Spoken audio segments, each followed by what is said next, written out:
Bueno, como entra pues al mensaje de la palabra de nuestra mañana, voy a invitarlo por favor que abra su Biblia. Vamos a estar viendo de inicio en Lucas capítulo 12, versículo 1. Le vamos a pedir a mi hermano Kevin si nos apoya con la escritura bíblica.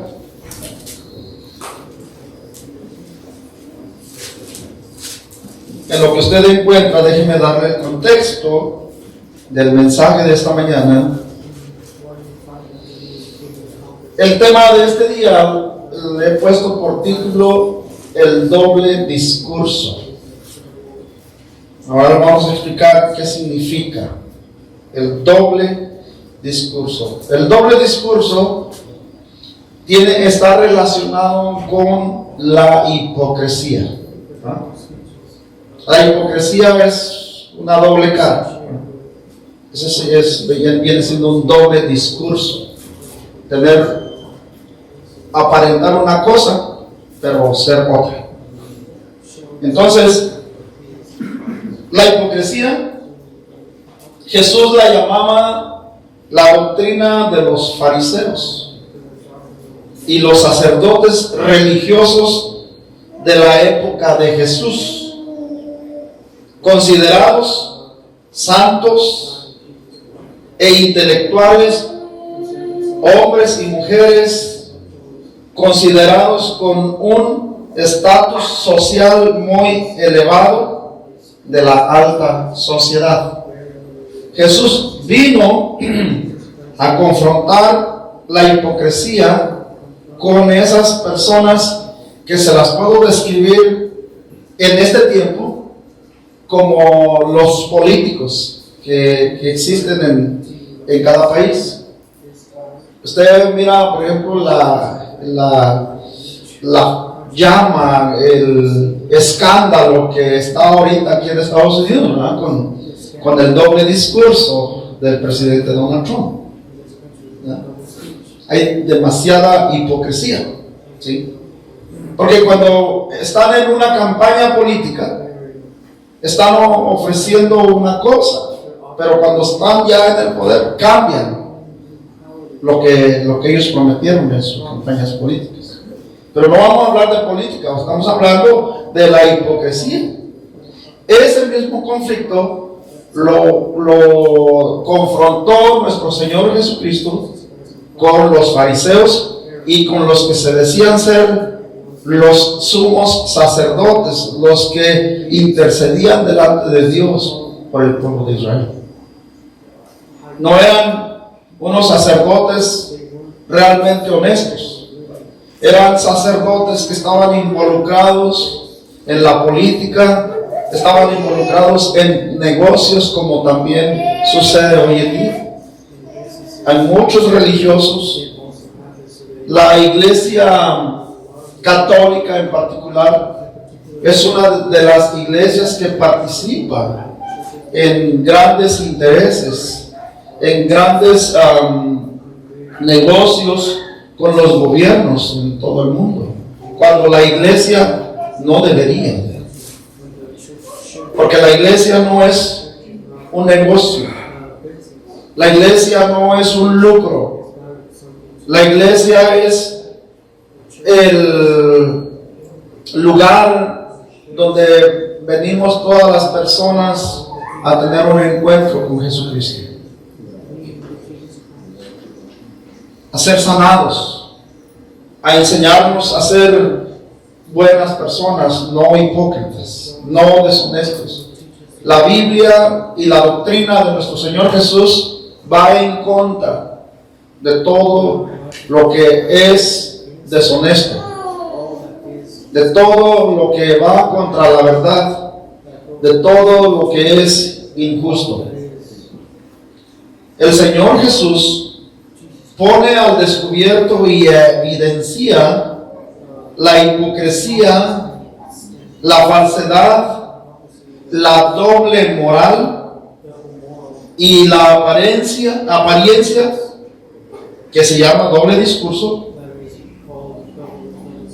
de los tales líderes religiosos que usaban su poder y su conocimiento solo para sus propios intereses y su propio beneficio. Jesús sabía muy bien que todos ellos eran de doble apariencia, disfrazados de oveja, pero en realidad eran lobos rapaces. Lo dice su palabra. Ahora, dentro de la sociedad moderna, eso pasó en los tiempos de Jesús, pero eso sigue pasando en este tiempo. ¿Sí? Existe la hipocresía. Existe, hermano, en el cristianismo, vamos a decirlo en general, sin hablar de ninguna denominación, en la iglesia cristiana, sea católico, sea cristiano, sea mormón, testigo de Jehová, adventista, bautista, de la denominación que sea, dentro del cuerpo de Cristo, siempre están infiltrados. Está infiltrada la hipocresía. Está infiltrada la falsedad, la doble moral.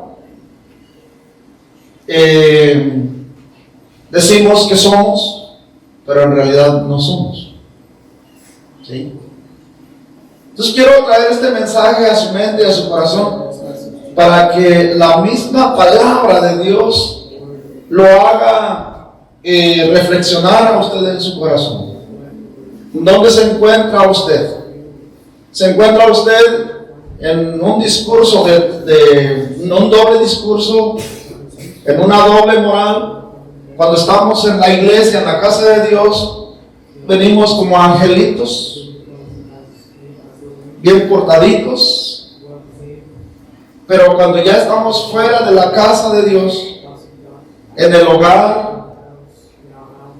somos sinceros con nuestra familia, somos sinceros en nuestras finanzas, somos honestos en nuestros negocios, somos honestos con Dios en nuestro hablar, en nuestro actuar, en nuestro vivir.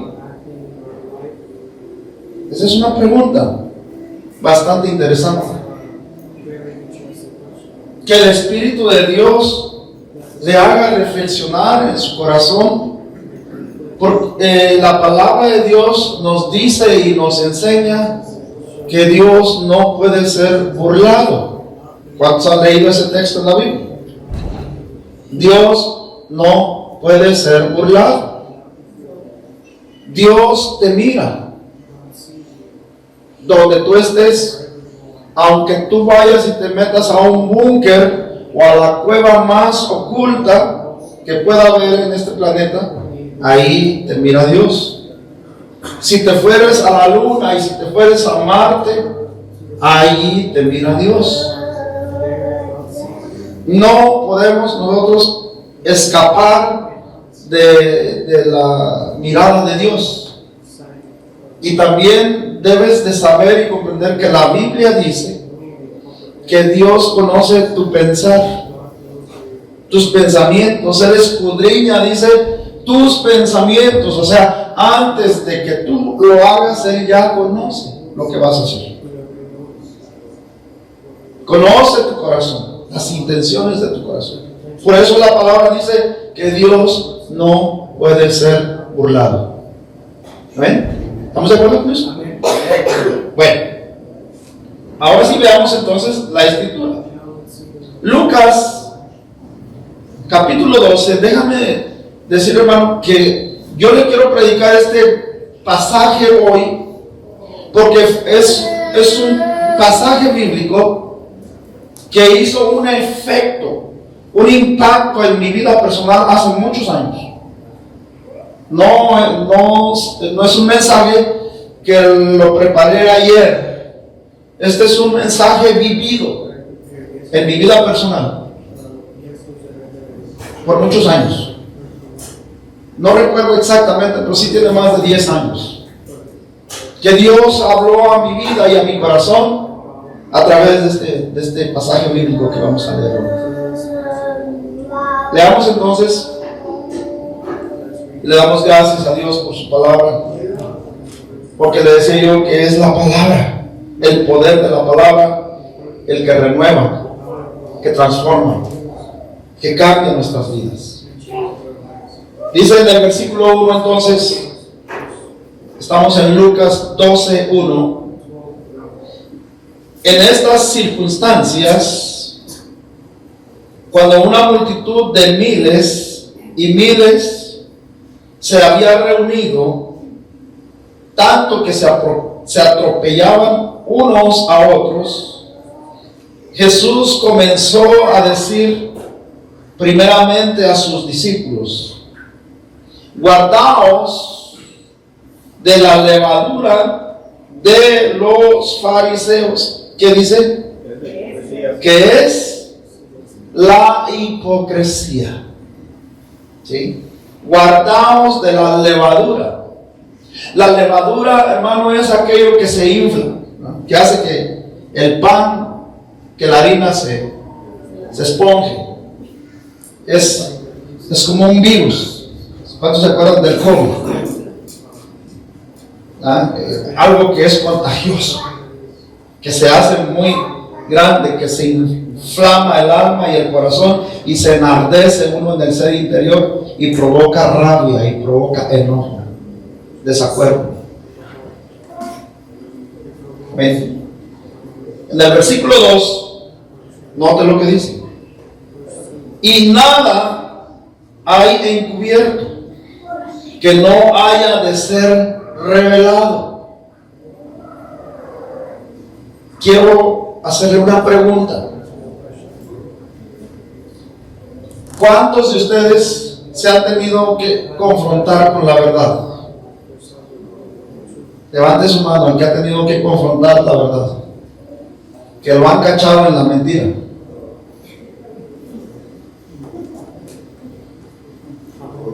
Amén. Gracias por su honestidad.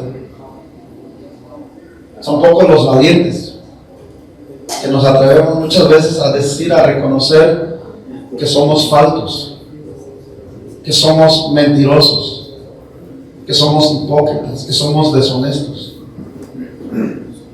Cuando te topas con la verdad, a veces, hermano, tienes la oportunidad de reconocer, de decir: sí, perdón, lo siento, sí, reconozco que fallé. No, le echamos la culpa a alguien o a algo más. Es que no es mi culpa, es que es por tu culpa tuya. Eso fue lo que hizo el hombre desde el principio de la creación. Ya lo he mencionado anteriormente, que cuando Eva desobedeció a Dios, vino Dios y le dijo: Eva. No, primeramente vino con Adán. Fue en ese orden, porque Dios le había dicho, Adán era el responsable. ¿Qué pasó, Adán? ¿Quién les enseñó a ustedes que estaban desnudos? Les dijo el Señor, ¿verdad? Los que han leído la Biblia y conocen esa historia saben de qué estoy hablando. ¿Quién les dijo que estaban desnudos? Y el Señor luego le tiró la piedrita a su mujer. Le echó la culpa a Eva. ¿Verdad que Adán no reconoció que él en parte tenía culpa? Porque él pudo haberle dicho a su mujer: no, mujer, ¿qué pasó? Tú te equivocaste, fíjate, Dios dijo que no, tú lo hiciste. No, perdóname, pero yo no te voy a hacer caso a ti.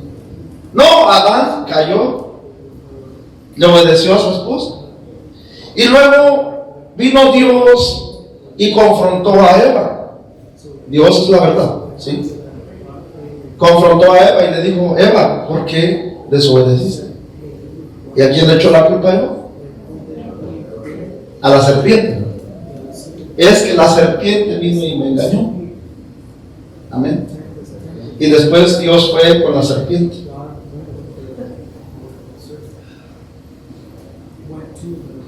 Y así es la naturaleza del ser humano. Nos cuesta trabajo reconocer y por eso no podemos cambiar. Por eso no podemos tomar el curso, el camino correcto, agarrar una línea recta en la que ya nuestra vida pueda caminar en toda rectitud y olvidarnos de los conflictos. Entonces dice, porque nada hay encubierto que no haya de ser revelado, ni oculto que no haya de saberse. Cuando yo entendí esto, mira hermano, mi vida antes de yo conocer al Señor estaba torcida. Mi vida giraba en un mundo de mentiras, hermano. Debo confesarlo. No crean que porque yo soy el pastor y que estoy aquí, yo fui una perita dulce. Pero ahora me siento, hermano, bendecido, privilegiado de que la palabra de Dios vino a transformar mi vida. Reconocer, hermano, que mi vida estaba mal, que yo no era feliz, porque nadie soportaba mi forma de ser, mi doble moral. En mi casa, hermano, con mis padres, yo vivía como un niño bueno, bien portadito. ¿Sabe por qué? Porque miren, este era el remedio. Son unas herramientas muy especiales. Amén. El cincho. Mi papá me decía, pórtate bien, porque mira. ¿Cuántos conocen las cuartas de los caballos? ¿A cuántos les pegaron con eso? ¿Qué tal? Dejan las marcas aquí, ¿no? En las piedras. Los palos, el palo de la escoba. La chancla es una de las herramientas más famosas, ¿no? La cuchara con la que hacen el mole. Amén. Entonces, ¿por qué? Sabíamos que la disciplina era dura en casa. Entonces, delante de papá y de mamá, bien portaditos, formaditos y obedientes. Pero ¿cómo era usted en la escuela? En la escuela, ¿verdad? Allá sí se sentía con la libertad. Decir mentiras, malas palabras, groserías. Ahí fue donde se empezó a corromper tu alma. Allí fue donde empezaste a decir tus primeras malas palabras con los amigos, con los compañeros de la escuela, con los de cuando tú estabas en primer año de primaria, te juntabas con los de sexto año, y los de sexto año ya estaban más corrompidos que y los pequeños van aprendiendo de los más adultos. Y así, hermano, vamos entrando en contacto con el pecado, y se va corrompiendo hasta que nos volvemos vulgares y mentirosos.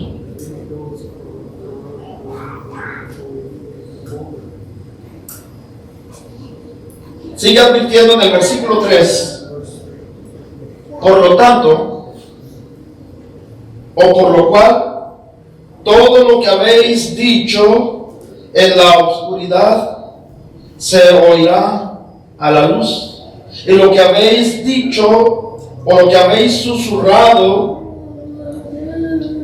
en las habitaciones interiores será proclamado desde las azoteas. Qué vergonzoso es, hermano,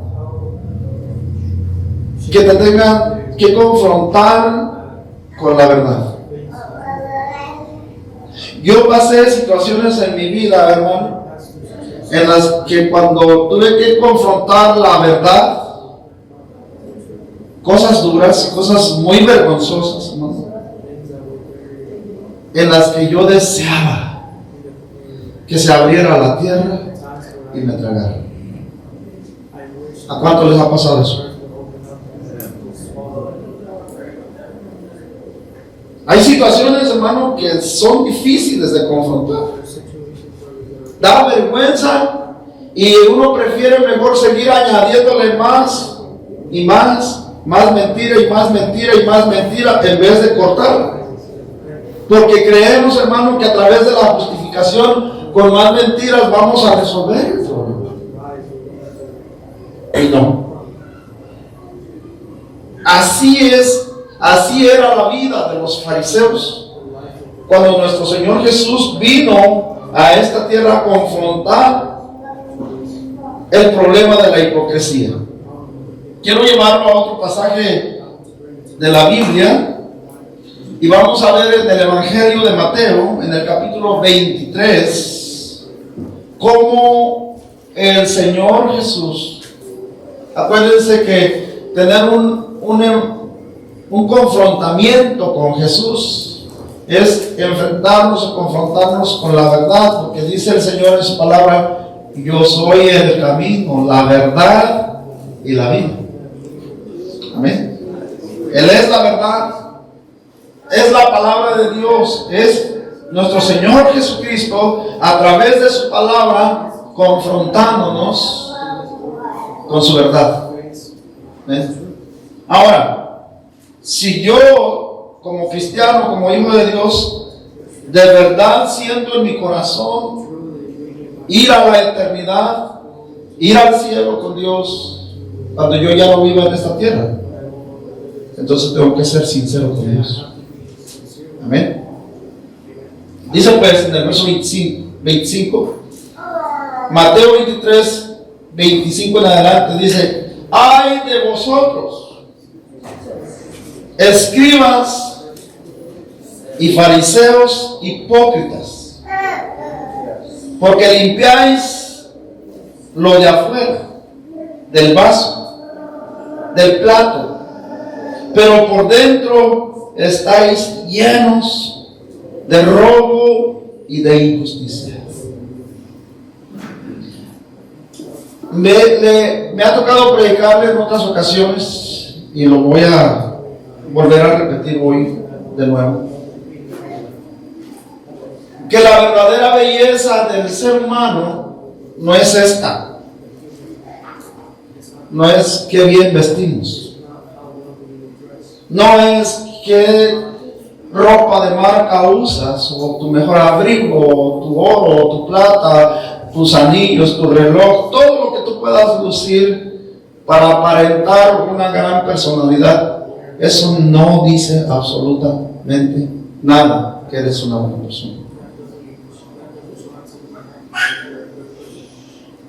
Esa no es la belleza del ser humano, porque puede estar disfrazado, es una apariencia. Eso es lo que habla Jesús aquí. La vestimenta solamente es una apariencia, pero detrás de ese traje, en el ser interior de esa persona, puede estar escondido un monstruo, un demonio. ¿Cómo identificamos cuando la persona verdaderamente tiene a Cristo en su corazón y es una persona hermosa? Cuando empezamos a conocer el corazón de esa persona, empiezas a ver que el corazón de esa persona es bello, que es generoso, que es amoroso, que es sincero, que te ama incondicionalmente, que no necesita lujos, que no necesita oro, plata, carros, mansiones para ser feliz, para ser una buena persona. Solo tu corazón basta. Una persona que es honesta, que es íntegra, que habla con la verdad, que es responsable, que no es hipócrita, sino es sincero. Lo contrario de la hipocresía es la sinceridad. Amén. Que intercambia, que sustituye todo lo malo por lo bueno. Entonces ahí es donde con el paso del tiempo, en la medida que nosotros nos vamos congregando y estamos escuchando el buen consejo de Dios, ahí es cuando Dios va haciendo esa transformación en cada uno de nosotros. La iglesia, hermano, es el lugar donde nosotros venimos a recibir el buen consejo de Dios y donde Dios nos va a confrontar nuestra hipocresía, nuestra deshonestidad. Entonces, le decía el Señor a los fariseos que se veía, ellos limpiaban lo de afuera, la apariencia. Para ellos era importante verse bien,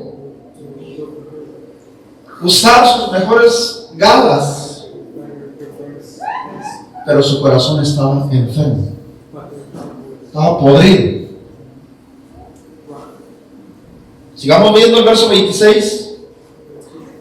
Miren lo que le decía el Señor: fariseo ciego, limpia primero ¿de dónde dice? De adentro, lo interno del corazón. El vaso, lo de adentro, limpia lo de adentro del vaso y del plato, para que también lo de afuera sea limpio. Entonces, ¿dónde comienza la purificación? ¿Dónde comienza? Adentro. Acá, en el corazón. Si dejamos que Dios limpie, sane tu corazón y arranque de nuestra vida toda la hipocresía, la falsedad, la mentira, vulgaridad, corrupción, entonces sí podemos ahora lucir nuestra belleza. Entonces todo el mundo va a venir y te va a abrazar y te va a apreciar y te va a estimar y te va a decir: hermano, hermana, qué chulada de hermano, de hermana eres tú. Te vas a convertir en la codicia, porque la palabra dice que nosotros seremos codiciados. La mujer de Dios se vuelve la codicia de los hombres. Y los hombres de Dios se vuelven la codicia de las mujeres. ¿Quién no va a querer tener un esposo que ame a Dios? Que sea trabajador, que sea honesto, que ame, que respete a su esposa, que sea proveedor, que le dé su casa, su vestido, su calzado, todo lo que ella necesita, ame y proteja a sus hijos. Que esté apartado de los vicios, de la corrupción, de la droga, del alcohol, de la mentira, de la falsedad. ¿Qué mujer no sería feliz con un esposo así? Pero ¿qué hombre no sería feliz con una esposa virtuosa? Que le deje de estar ahí picando las costillas, que le deje de estar controlando el tiempo, porque no has llegado del trabajo. ¿Dónde andas? ¿Con quién andas?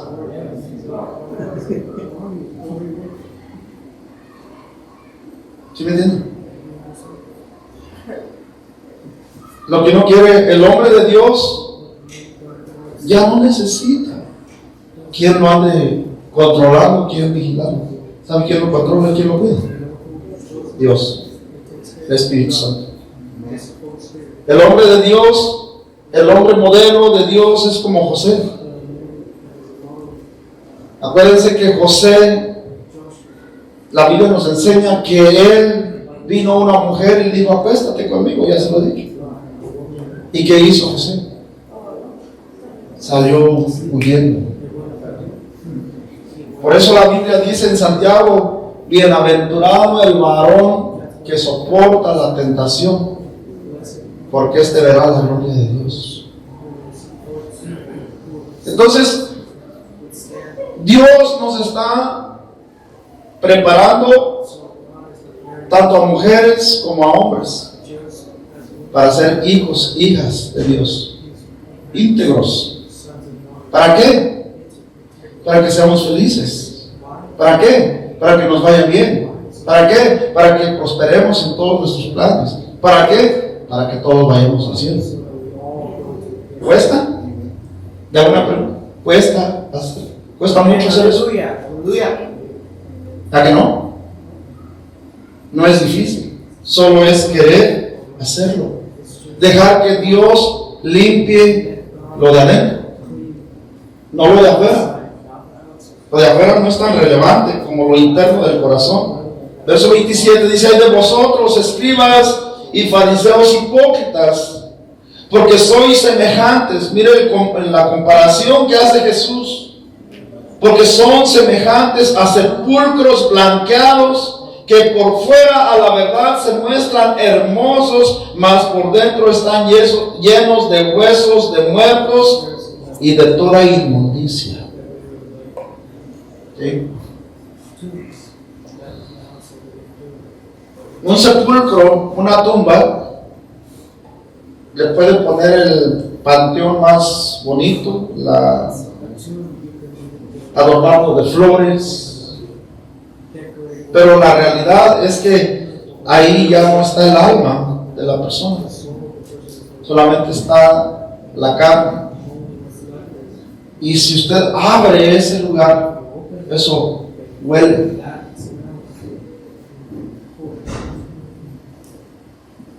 ¿Cuántos han pasado donde hay un perro muerto? O donde hay un animal, donde hay ratas que están muertas? ¿Cómo huele? A eso se refiere el Señor. En lo espiritual, que la persona que vive en pecado, la persona que vive una vida corrupta, su aroma hiede delante de Dios. Dios nos mira como eso que apesta feo. El pecado te hace que Dios no te pueda ver como una ofrenda, porque la ofrenda que en el Antiguo Testamento los israelitas hacían era el holocausto. Dice que el aroma del holocausto subía a la presencia de Dios y se agradaba. Cuando usted come una rica carne asada, ¿verdad que no huele feo? Es un holocausto. Ese aroma que es agradable y que te abre el apetito y te provoca hambre, eso fue lo que pasó con Esaú y Jacob cuando lo de las lentejas, ¿sí? Pero cuando es una comida que está echada a perder, que hiede, ¿verdad? Que la agarras, la pones en una bolsa y la tiras, porque no es agradable, porque está contaminada. Pues así mismo, en el sentido espiritual, el hombre de Dios, la mujer de Dios, hace que su espíritu y su alma esté hieda como esa. Por eso Jesús les hablaba aquí, les ponía ese comparativo a los fariseos. Por fuera lucen hermosos, pero por dentro hieden. Es una inmundicia.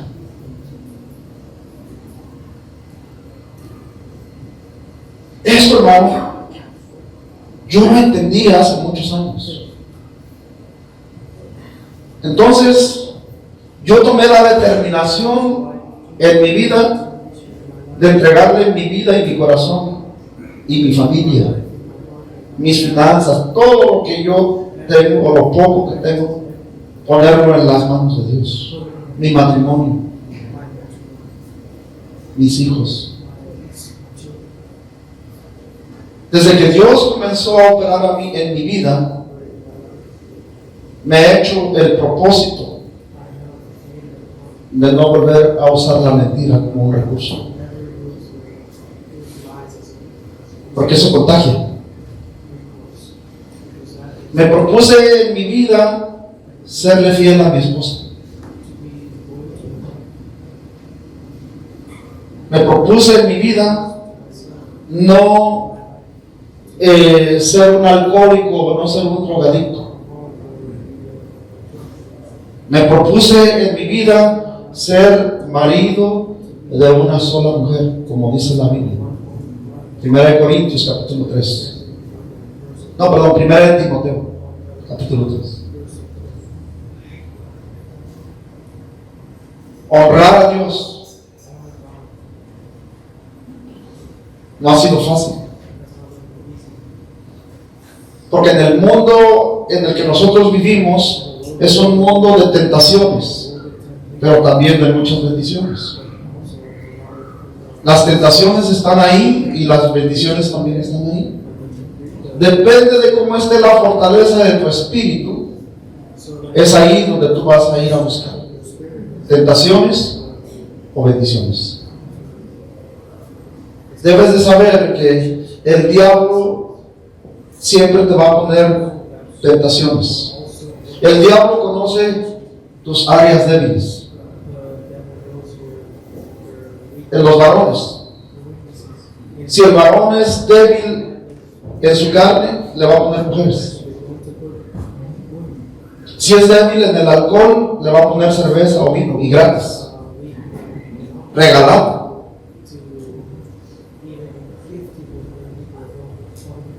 Si la mujer es débil en su corazón, en la mentira o en el chisme o en la lujuria, le va a poner hombres que le ofrezcan un carro del año. Le van a preguntar: ¿qué carro quieres que te compre?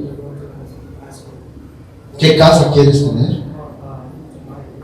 ¿Cuáles son tus flores favoritas? ¿Cuál es tu perfume? ¿Cuál es tu... ¿Dónde quieres ir a pasear? Si la mujer es débil en su carne, se va a dejar llevar por las cosas materiales y se va a ir con el que le ofrezca un mejor estilo de vida, aunque después las dejen por ahí. Las usan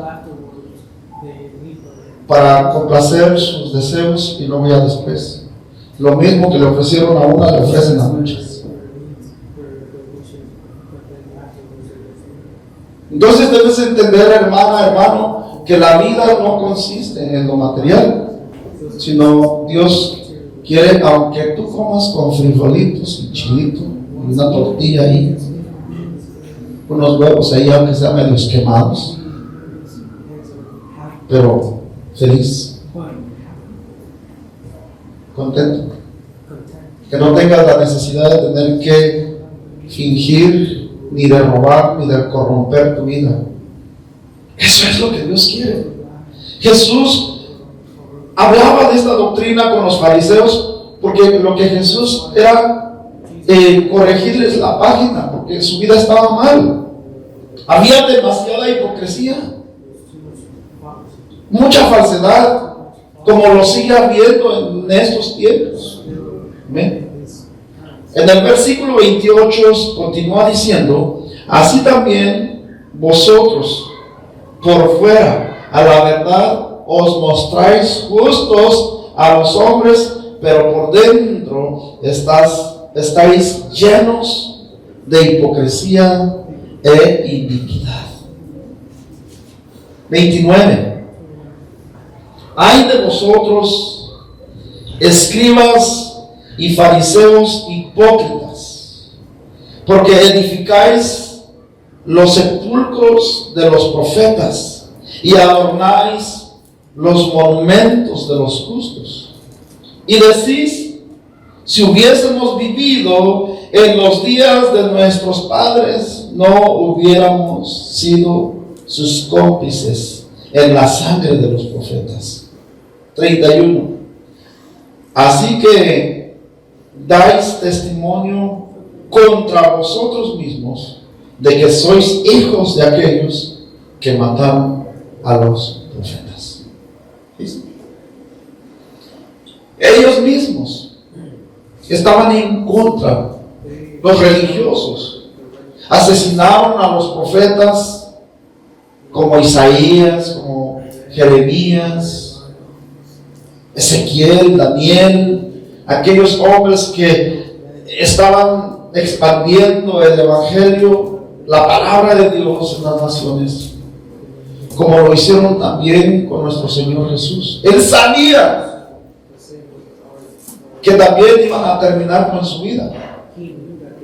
Él estaba hablando aquí en una forma profética, dándoles a entender, así como mataron a los profetas, porque los profetas venían y decían la verdad. Solo le voy a recordar un ejemplo de la Biblia. ¿Cuántos recuerdan al profeta Natán? Cuando confrontó al rey David. Cuando le dijo Natán a David que él era el que tenía que morir porque le había quitado la mujer a Urías. David se quería hacer el disimulado. Había hipocresía en el rey David, porque le dijeron: fíjate, rey, que hay un hombre que teniendo muchas ovejas vino y le quitó una ovejita a uno que solo tenía una. Se la quitó y fue y hizo banquete con ella, invitó a sus amigos y hizo fiesta, bla, bla, bla. Y el profeta le preguntó a David: ¿qué habremos de hacer con ese tal? Y le dijo David al profeta Natán: ese fulano es digno de muerte. Tiene que morir, tiene que pagar por lo que hizo. Él se estaba considerando justo a sí mismo. No sabía que Dios le iba a hablar en ese momento. Le dijo: ¿sabes qué? Ese eres tú. Solo se puso la soga en el cuello, porque el profeta le estaba hablando en una forma metafórica, como que si fuera de otra persona, pero le estaba hablando de él mismo. Tú le quitaste a la única. Tú eres rey y tú has tenido muchas mujeres, y él solo tenía una esposa, y tú se la, como decimos nosotros en el buen mexicano, se la bajaste. Y eso pasa. Entonces Jesús le estaba diciendo: así como mataron a los profetas, así también me van a matar a mí, por decirles la verdad. ¿Cuántos casos, hermano, hemos visto en nuestra vida que por decir la verdad te dan chicharrón? Y a veces no sabes si decir la verdad o mejor seguir encubriendo una mentira. ¿Pero qué es mejor? ¿Encubrir una mentira o decir la verdad? Una persona que tiene el valor para confrontar la verdad está dispuesto hasta dar su propia vida, como lo hizo Jesús. Jesús no tuvo miedo a morir por confrontar con la verdad a sus detractores. En nuestra vida, hermano, nos va a tocar a nosotros como hijos de Dios seguir las huellas, seguir las pisadas de Jesús. Y vamos a tener quizás muchos detractores que no van a estar de acuerdo contigo. Cuando tú les digas una verdad que contradice lo que dice la palabra de Dios. ¿Sí? Termino con esto. No es mi verdad, no es tu verdad con la que tú vas a confrontar a los que queremos llevarles el mensaje de la predicación. Es la verdad de Cristo, es la palabra de Dios la que nos confronta. Es la palabra de Dios, hermano, la que nos hace reflexionar y nos hace recapacitar para entonces volver a a nacer de nuevo. Aquí es cuando tú experimentas el nuevo nacimiento. La Biblia dice que llega un punto en que tú tienes que decir: ya basta, ya estuvo bien, ya me cansé, ya no quiero vivir esta vida así, ya no quiero mentir, ya no quiero robar, ya no quiero lastimar a nadie. Esa es una decisión determinante en tu vida en la que tú tienes que experimentar el nuevo nacimiento. Dejar que Jesús sane tu corazón, que Jesús perdone tus pecados, traer tus pecados delante de Jesús y decirle: Señor, reconozco que yo soy pecador, soy inmerecedor de estar en la eternidad, soy inmerecedor de estar en el cielo contigo porque no califico. ¿Verdad? Es que tienes que calificar. Si para tener un trabajo tienes que calificar, tienes que reunir los requisitos. Ahora imagínate para ir al cielo. Entonces tienes que calificar para entrar al cielo, y para poder calificar para entrar al cielo, tú tienes que darle tu vida a Jesús.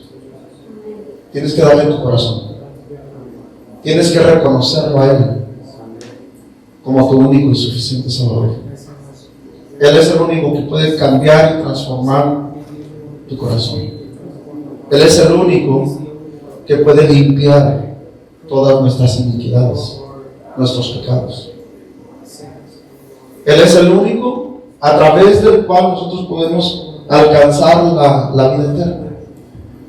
Él es el único a través del cual nosotros podemos alcanzar el perdón y la reconciliación. ¿Cuántos están dispuestos? Pareciera que es difícil, pero no dice por ahí una frase, un dicho, que lo bueno cuesta. Lo bueno hay que pagar un precio. Todo lo que es bueno tiene un precio. Y tú tienes que pagar el precio. ¿Cuántos están dispuestos a pagar el precio? Amén. Si Dios ha hablado a tu corazón en esta mañana y tú sientes esa culpa ahí en tu corazón, si la palabra ha hablado a tu corazón que tú estás en ese doble discurso, en esa doble moral, quizás estás en la iglesia, pero todavía participas del pecado, de la mentira, de la hipocresía, de esa doble moral, de ese doble discurso. Entonces dile al Señor: defíneme. Yo ya no quiero estar en esa doble apariencia. Yo no quiero ser bonito por fuera y sucio por dentro. ¿Qué quiere usted? ¿Por dónde quiere que comience Dios a sanar su vida, su corazón? ¿Por dentro o por fuera? Por dentro. ¿Estarías dispuesto a entregarle tu corazón a Jesús hoy? ¿Estarías dispuesto a entregarle a Jesús tu problema, tu personalidad, tu hipocresía, tu falsedad, aquello que te hace a veces estar bien y a veces estar mal? ¿Estarías dispuesto a comenzar de nuevo? A un borrón y una cuenta nueva. ¿Sí? Dice el Señor: las cosas viejas pasaron, y aquí todas son hechas nuevas. El nuevo nacimiento representa un nuevo comienzo. No importa cuántos pecados, cuántos errores hayas cometido ayer hasta esta mañana. Pero si tú estás dispuesto a que Dios empiece a hacer una operación en tu corazón, esto es el tuyo. Voy a pedirle a mis hermanos músicos que voy a pasar. Musicians, come on. Please. Vamos a darle el tiempo al Espíritu. Aleluya. Voy a pedirle a mi esposa. A